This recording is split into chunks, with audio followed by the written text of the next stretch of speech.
Hello everyone, welcome to my YouTube channel fact Monika Sahu. जैसा कि हम जानते हैं, पीएम नरेंद्र मोदी जी ने 21 डे का लॉकडाउन अनाउंस किया था कोरोना वायरस डिसीज़ को रोकने के लिए, जो कि अभी 3 मई तक बढ़ गया है। हो सकता है कि ये मई आगे जून तक भी बढ़ सकता है। इससे हमारी ग्लोबल इकोनॉमी को क्या इम्पैक्ट हुआ, जीडीपी, स्टॉक मार्केट, रुपी और वर्कर्स एम्प्लॉयर्स की लाइफ पे क्या इम्पैक्ट हुआ, मेजर्स टेकन बाय गवर्नमेंट और आईएमएफ द्वारा क्या स्टेटमेंट दिया गया है, इसको हम डिस्कस करेंगे। वैसे जीडीपी का फुल फॉर्म होता है ग्रॉस डोमेस्टिक प्रोडक्ट।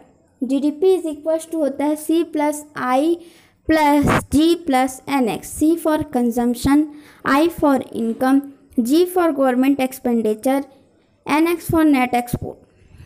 इंडिया में कंजम्पशन पर उतना ज़्यादा इम्पैक्ट नहीं पड़ा है, क्योंकि भारत की जनसंख्या इतनी है कि यहाँ प्रोडक्ट, गुड, सर्विस का कंजम्पशन लगभग 80% तक भारत में ही हो जाता है और एक्सपोर्ट 10 से 15% तक होता है। सबसे ज़्यादा फॉल देखा गया इनकम्स पर। कंपनियों भी अभी जो डेली नीड्स कंपनियों में नहीं आती वो बंद पड़ी है, जिससे सरकार को टैक्स नहीं मिल रहा है, लोगों काम नहीं कर रहे तो उनको इनकम नहीं मिल रहा है।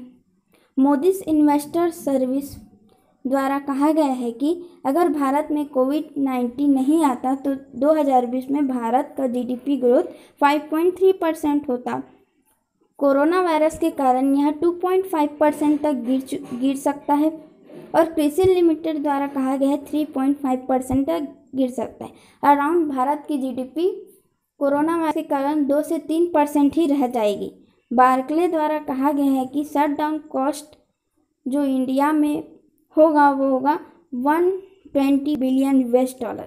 इंडियन रुपये में कह सकते हैं 9.5 लाख करोड़, जो 4% है हमारी जीडीपी का। तो इससे जीडीपी में बहुत ज़्यादा फॉल हुआ है, 2 से 3% तक ही जीडीपी रह जाएगा। अब इस ग्राफ में हम सकते हैं कि दूसरे कंट्रीज़ में जीडीपी लॉस कितना हुआ है। चाइना में -1.5% जीडीपी लॉस हुआ है, जापान में जीडीपी माइनस में चला गया है और यूनाइटेड स्टेट्स, यूरोपियन कंट्री में -0.1% है। स्टॉक मार्केट ऑफ इंडिया इस क्रैश 30 to 40% तक लॉस हुआ है।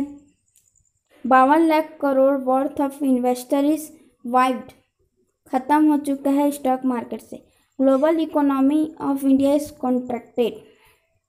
देख सकते हैं Italy, Japan, another European countries में इकोनॉमी माइनस में चली गई है। अभी भारत की इकोनॉमी में उतना असर नहीं हुआ है, लेकिन अगर लॉकडाउन ऐसा लगा रहा तो भारत की इकोनॉमी और ज़्यादा गिर सकती है और ग्लोबल इकोनॉमी भी कॉन्ट्रैक्ट हो रहा है। लगभग 0.5% तक कॉन्ट्रैक्ट हुआ है 2020 में, जो कहा जा रहा है कि 2021 में रिकवर होकर 3.2% तक जा सकता है। लास्ट ईयर 2019 में ग्लोबल इकोनॉमी 2.6% था। इंडिया में 40 करोड़ लोग डेली वर्कर्स हैं, जो अनऑर्गेनाइज्ड इनफॉर्मल सेक्टर में काम करते हैं। उनके जॉब तो लगभग जा ही चुकी है समझो, और जो फॉर्मल कंपनीज में काम करते हैं उसमें भी 25 मिलियन जॉब्स आर डिस्ट्रॉयड। और UNCTD द्वारा कहा गया है कि cost of this economy in work is 1 trillion in 2020।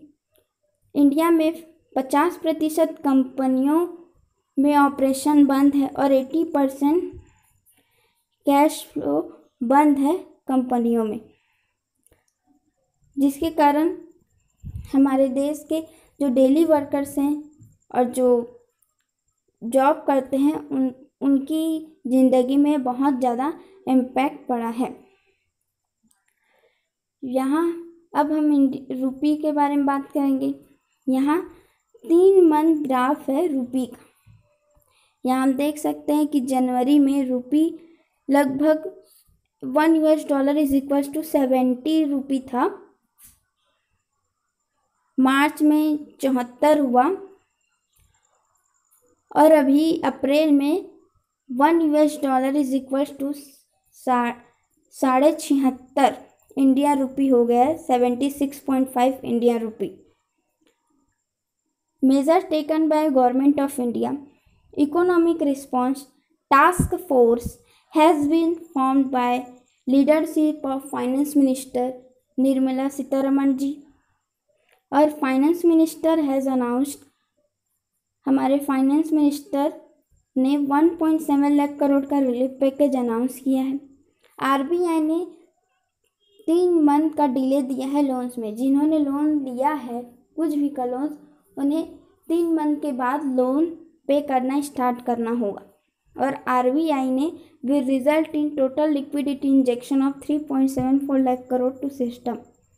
RBI ने जो ऑनलाइन ट्रांसफ़र्स होते हैं उसमें 3.74 लाख करोड़ इंजेक्ट किया है। IMF international monetary fund said it expect a global recession, कि कोरोना वायरस के कारण जो लॉकडाउन हुआ है उससे विश्व रूप में आर्थिक मंदी आ सकती है। यह स्टेटमेंट क्रिस्टलिना जॉर्जिया द्वारा कहा गया है, जो आईएमएफ की मैनेजिंग डायरेक्टर है। Thank you for watching my video. If you like, please like, share and subscribe. Thank you.